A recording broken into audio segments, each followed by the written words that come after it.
Good morning, community. Just a quick video to let you guys know that this one's going to sting tonight. You are going to need to, if you're in my area, cover up any of your outside plants. Now we have our onions out here that we're going to have to cover. We have our cabbage that we're going to have to cover because right now we are at 44 degrees, which is our high temp for the day.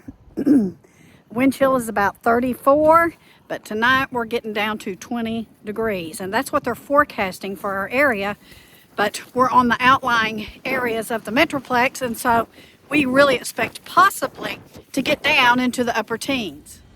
Right now in the little high tunnel, it's about 65 degrees. I imagine the big high tunnel is around the same. Greg is out there covering up our seed starts and making sure all the heat mats work and making sure that everything is watered. You want to water everything that's outside. You do not want to dry freeze on any of your plants. A wet freeze is always better. I think my onion sets that I put in yesterday will be just fine. We've watered them down good, and they are protected from the wind. And this little high tunnel will heat up and will maintain some of the heat, but it will eventually go ambient in the early morning hours.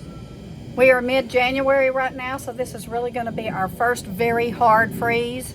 And so some of these things that have survived probably will not after today and after tomorrow morning. If we get down to 20 degrees, that's going to hit us pretty hard. The wind is still very high. We have a north wind at 20 miles an hour, and with a 44 degree temperature, that's quite chilly. I picked some of my cabbage this morning, and I made us a good hearty cabbage soup with a lot of our fresh veggies and some of that onion broth that I canned up, probably about this time last year. So batten down the hatches, my friends. Again, if you're in North Texas or even south of us, I know that front's moving through.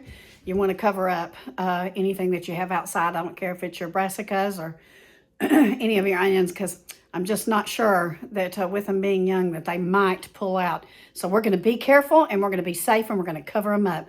Wanted to do this really quick for you all so you know what to do. See you soon.